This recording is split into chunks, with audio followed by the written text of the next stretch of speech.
Namaskar, hello and welcome to the special broadcast on Sansad TV. I am Namrata Singh. In today's episode of Samvaad Exclusive, we are honored to have Dr. Shamika Ravi, a renowned economist and member of the Economic Advisory Council to the Prime Minister. Dr. Ravi's expertise in growth, development and welfare policies has provided valuable insights into the complexities of economic theory, particularly in understanding the differences between macro and micro perspectives. Let's delve into these insights with Dr. Ravi as we explore its implications for the inclusive growth and development. Welcome to Sansad TV, Dr. Ravi. Thank you. And thank you for your time. Dr. Ravi, you have carefully studied our country's economic policy up and close as the member of the Advisory Council. How, according to you, can India navigate the current global trade tensions and positions itself strategically in the global trade ecosystem? Well, given the US-China trade war, which started almost 10 years back, there have been several other emergencies on account of course, the war. Then, of course, COVID was a huge shock to the global economy. And on account of all of that, you are seeing that country after country is looking to realign away from China. You also have a major sort of push towards industrial policy that countries are following, which means they want to now get those manufacturing jobs to their own shores, which for the last 20 years, very happily they had offshored or they had moved to China. So given that there is this massive sort of turmoil and rearrangement happening, we have to push our own cause. And our cause therefore is pushed if you look at the Atmanirbhar Bharat and the Make in India combination. Now, if you look at the kind of sectors which are strategically of interest to us, then food becomes very important. We want to be self-reliant in terms of food. Defense is one where you can't be entirely self-reliant because of technological constraints, but we do want to manufacture more and more in-house. Energy is the other, that we do not want to be terribly dependent on external sources. We still import 30% of our overall energy. Therefore, the move towards renewable. And of course, moving as much of the manufacturing back home as possible. But in many ways, Namrata, we are doing a complete 180-degree movement, because 10 years back, in Delhi, the conversation used to be that India has missed the manufacturing bus. But that is absolutely untrue, given that you're going to be not able to move 600 million workforce from unskilled agriculture to relatively semi-skilled or skilled services. We will need manufacturing. That is from a jobs perspective. Secondly, while China was the factory to the world, they are losing their competitive advantage every day on account of, one, the war itself, and I think countries are wary, for right reasons, of China's growth and what it means. But also Chinese, the cost advantage on account of cheap labor, they have lost that advantage. Which means many manufacturing companies are looking elsewhere. So we have not missed the bus. You should think about it as there are many buses coming. And India has finally got onto a bus and we are moving ahead. And we are not just going to supply manufactured products to the OECD or the G7 markets, which China did. Our aim is to also cater to global economy. If you look at Latin America, if you look at Africa, the rest of Asia is growing. And of course, our own domestic market is quite significant. So the manufactured items, if you look at global demand, I think we are ready to seize that opportunity. And that's what the manufacturing reorientation is all about, Make in India is all about. Yes, ma'am. And talking about the manufacturing hub, making India a manufacturing hub, what are the key challenges to achieving this goal, and what policy changes are needed to incentivize domestic manufacturing? Well, part of it is, of course, through pushing what is called industrial policy, which basically means what kind of support governments are willing to give to their own industry to produce and gain that competitive advantage. Remember, India is not unique in that. In many ways, we are trying to play a catch-up game because we did lose faith in manufacturing in the first 20 years of our liberalization, and in the last 10 years, we are making up for it. So you have policies, of course, not just in terms of PLI, etc., but there are many such schemes which are pushing manufacturing sector, and not just the large ones in terms of attainment of scale, but also the MSMEs. India's fiscal deficit has been a topic of concern. What is your take on the government's current fiscal strategy, and how do you think, ma'am, we can balance it with the need for growth? Well, government expenditure is a very large part of this triggering growth. In fact, a lot of our growth has happened on the back of government spending in the last 10 years. Of course, it is the kind of spending that you want to get into. And you are seeing that it's sort of a record that consecutive 4 years, the government of India has announced record capital expenditure in core infrastructure projects, right? In core infrastructure. Right. And these have very significant positive multiplier effects, which means that, you know, the government capex expanding has the wherewithal to drive the whole economy towards higher growth. Remember, this is also doing a crowding in of private investments, as a result of which, while our private investment had fallen steadily since 2012, in the last few quarters, if you're seeing, private investment has finally picked up. Finally, yes. And it is mostly on the back of seeing great connectivity, great infrastructure push that the government has made across the country. So, how do small scale initiatives like providing digital infrastructure or access to basic necessities contribute to overall economic progress of our country?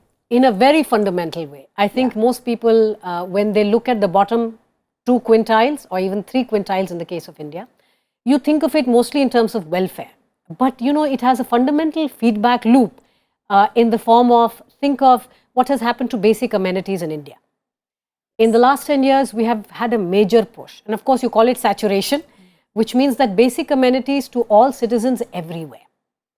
It started with electricity and roads, but gradually that bundle, I mean, water that for basket, everyone. drinking Yes, water, drinking water, right? Pipe drinking water, yes. Bank accounts, mobile connectivity, insurance. You're looking at food grains and basic things. Yes. But that basket has been expanding, Namrata. What it does is, and you should view what is happening in India right now in terms of targeting the bottom 40%, is like what perhaps happened in the US economy after the World War II, which is when they had a massive expansion in public infrastructure and amenities. Yes. You know, it has the wherewithal or it has the capacity to unleash human capital, productivity. It is laying the groundwork for next 100 years of growth. So that growth is not just in pockets and by certain sectors, but everybody becomes part of this in the form of using their own human capital through greater creativity, because your basic needs like food and electricity, water, etc. are taken care of. Ma'am, I was going through one of your articles where you discussed the contrast between macro and micro views on growth and development. Right. That when labor is more productive, wages tends to be higher. From micro viewpoint, spending on health and education is an investment. Could you simplify this for our viewers? You know, this is a difference in the approach of people, leaders. When you look at development from a macro perspective, it's like it's a mechanical exercise. You're only looking at how much you're spending. But you know, if you're going to put your effort into looking at the implementation of it, or what is the impact that a particular policy is going to have towards productivity of a person, or what is it going to do in terms of actual attainment of benefits, then you are in a position to talk about impact. And we know that, you know, because of well-targeted benefits, etc., not only have we become more efficient, because we are saving on account of the leakages that used to happen before, but we are also in a position to say that, you know, people have access to basic amenities, because of which, think about toilets. When toilets were built, 100 million toilets within the first few years, the idea was from the open defecation free perspective, that the fecal matter would find its way into food and water and babies and even adults. Educating on basic hygiene. Absolutely. It was meant from that perspective, health. Yes. But you know, if you begin to analyze the impact of toilets, then one of the most impressive studies and quite an eye-opener was that, you know, it has reduced crime against women. It has reduced the incidence of rapes. It has. Now, and think of what does it mean? These are a lot of unintended consequences. Exactly. And these are the second order effects that we talk about. That infrastructure and basic amenities are never just provisioning and providing of these things. They're not just a first order effect ki usko mil gaya. The point is there are going to be core changes in the way life is lived in India. So it's quality of life, it's more safety, you work longer, you travel further, it's women empowerment. So that is what micro approach to welfare and development. Your article also mentioned when economic conditions improve and people feel more financially secure. they tend to save less for emergencies. This could lead to decrease in overall ratio of household savings to GDP. Right. Could you elaborate, ma'am, more on this? There has been concern on declining savings in India. Of course, my point is we will have to study this in greater detail. We need a large survey to understand who are saving, which pockets and in what forms, right? How is savings declining? So it's an open empirical question right now. We have to scrutinize it. But if you look at it from a theoretical perspective, you begin to understand that as the country becomes more affluent, meaning your core amenities, core basic needs are taken care of, one core motivation for saving is precautionary saving. That you save because I'm saving for a rainy day. What if I fall sick? Or my kid needs some school expenses. My mother falls sick or whatever. These are precautionary motives. Yes. As the economy becomes richer, as individuals become richer, and also have access to insurance, etc., that particular motivation of precautionary savings actually go down.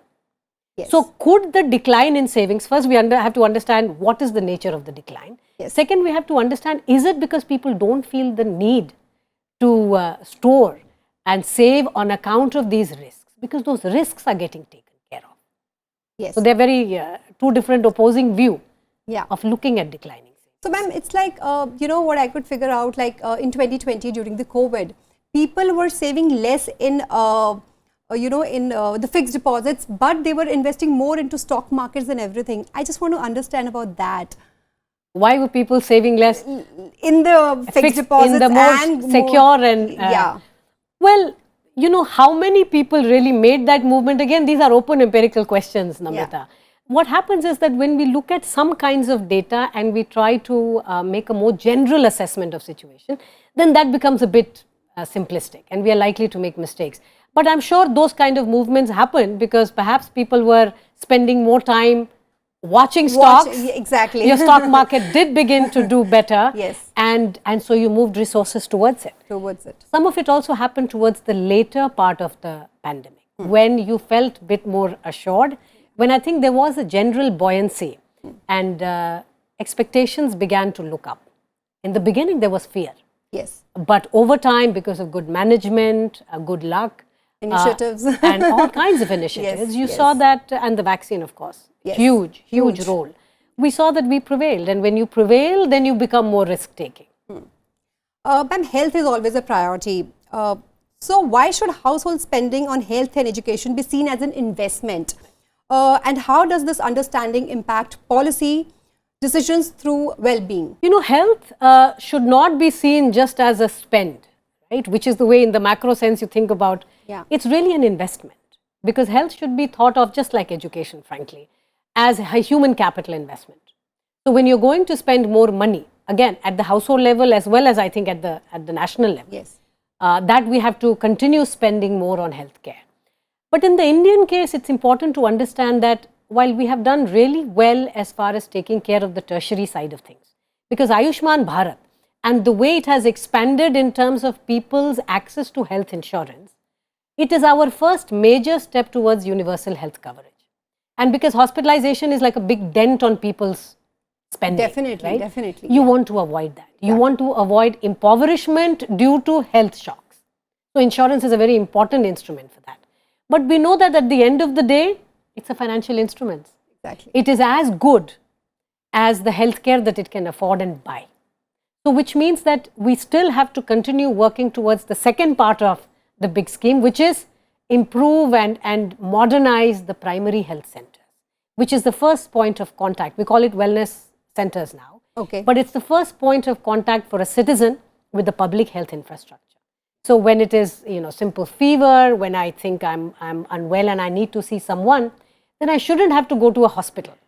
I should really just walk into a neighborhood primary health center and a good nurse can do a fantastic job, sometimes better than a doctor. Yeah. So having the nurse there, having a doctor when required. Those facilities. Yes. Yeah. Which is human resource. At the end of the day, that is the big constraint we are trying to now. The focus on skilling, upskilling the people. Your most recent article is said to be a game changer. I had gone through that, and how and why it is important to measure economic performance based on parliamentary constituencies. I would like to understand that. Well, while the paper looks at parliamentary constituencies, which is the headline, if you look at the paper, we look at districts. Yes. Because districts had gone through that. And sub-districts, Yes. like taluk Yes. or whatever local level words for that might be terms, because eventually growth happens at the local level. And again, I'm trying to motivate you to think of growth as a micro concept. Micro concept. Growth is happening in the household, growth is happening in the firm, growth is happening in a village, in a subdivision, etc. This particular paper, I think the novelty of this research is that it does not depend on any survey data. Okay. So it's not an outcome based on what people are saying. Survey data, for all its wonderful features, also has measurement issues, quality issues. Right? Yeah. It's not government data, which means, the administration has its own views of things, and so it is none of these. So it is beyond human error. Okay. It is satellite data. Okay. And traditionally, we have been looking at night lights data, which is the luminosity of the light, and we know its growth. Because night lights, as you move towards LED, which is more energy efficient, yes, the brightness isn't quite adequate to capture. Yeah. So you see, the search for quality data has moved us away, and now we are finally looking at, I think, which is perhaps one of the best forms of data. It is daytime satellite image data, which is giving you a resolution as high as 10 meters into 10 meters, right? Wow. It is telling you how much of construction or built up surface is happening over time. So we are in a position today to look at the last 20 years of growth in India and see where is all of this happening, not just at the aggregate level. At the basic level. At the local level.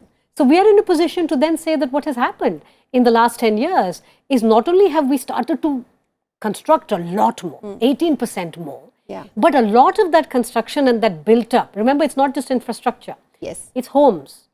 It's, of course, roads. It's commercial. The basic infrastructure for everything. For the people on ground level. Everything. So remember, all of this is happening at the ground level, and we have the 10 meter into 10 meter resolution, which we can use to measure that. We are seeing that the maximum amount of development measured in this way is happening in your remotest parts. So not only great. It's great because you are saying not just that we are growing on the whole much faster, but we are also growing in a more equitable way. Yeah. In the remote way, in the rural parts, and places where we had very little growth in the beginning. So that, I think, is it's a great finding. And ma'am, how does it differ from the traditional economic indicators? It's a proxy. It's a very good proxy for growth, because remember, even when we measure GDP growth numbers, it's by talking to people, it's by talking to firms, it's by looking at data at this level that we aggregate and then come up with GDP measure. The satellite image data is basically translating images into data. Okay. Right? So there is no survey, there's no questionnaire, there's no talking to people, and therefore there's no human error. As two women discussing the economy, our country has done well on the gender paradigm, but we can do better. What are the policy measures needed to encourage larger participation of women in the economy? I think we are in the midst of a virtuous cycle, not just politically, economically, but also socially. And that's where the role of women comes in. That, over and beyond specific policies, we have seen a major surge in women voters across the country. And because the women are going out and expressing their preferences, you are seeing that every political party is responding to that. And women have traditionally voted and they have wanted public goods like safety. They want access to drinking water, electricity, etc. Now, that is if you look at it from the economic side of things. But what has also happened simultaneously is that over time, more and more women are getting more education, they're getting more trained. In fact, as we speak today, we have many more women in our colleges or institutes of higher learning than boys, than men. So more women are going to colleges and getting trained. We have women who do so well in the 10th and the 12th grade, and you see this every year. So what is happening during the time of entry into the labor market, that we see that they're not able to match up with the labor force participation of men. Right. So that is a core concern. And when you begin to look at it, you see, well, first of all, it's not a uniquely Indian problem. Most traditional societies, economies have had this problem. Japan, Besides China. India. Besides India. Traditional societies mean families are valued, which means that you have to take care of children and the elderly. That's what the family unit eventually means. And we are seeing that despite all this training that the women are getting, when it comes to entering the labor force, then because the society is nuclearizing very fast, you don't have joint family structures, you don't have intergenerational people living together, you don't have grandparents living with you. Yes. At the same time, we are also urbanizing very fast. Many people are moving from rural to urban areas very rapidly. And I think it's a combination of these two phenomena which is leading to a very unfortunate but a real situation where on an average a woman of a working age, 18 to 60 in India, is spending 4 to 5 hours taking care of someone. So the nurture, nature, all that cost is borne by women of the house. True, true. Right? I totally agree with you. So what do? The point is that what should be the policy intervention when we know that the family is undergoing a change and the women are under stress, which is where we have introduced the concept of care economy. Okay. That we need to create the care infrastructure, both in terms of taking care of children, even outside the school system, maybe before school, but also the elderly. Remember, we are a young country, but we have 120 million people above the age of 60. Yeah. So we also have a large elderly population to take care. So we have to give women choice, which means that not only the government, but we also have to make it possible for the private sector. We need financial instruments. Exactly. We need tax policies. Yes. Such that I think women have the right choice. If they want to stay at home and take care of family and children, I think that's a great service in nation building, but they should have a choice to go out and work and fulfill their own aspirations. So I think care infrastructure becomes very important. Very important, ma'am. And thank you so much, ma'am, for this insightful and informative discussion on Sansad TV. My pleasure. Thank you for joining us, ma'am. My pleasure. Thank you. That is all I have on this edition of Samvaad Exclusive. Thank you for watching Sansad TV.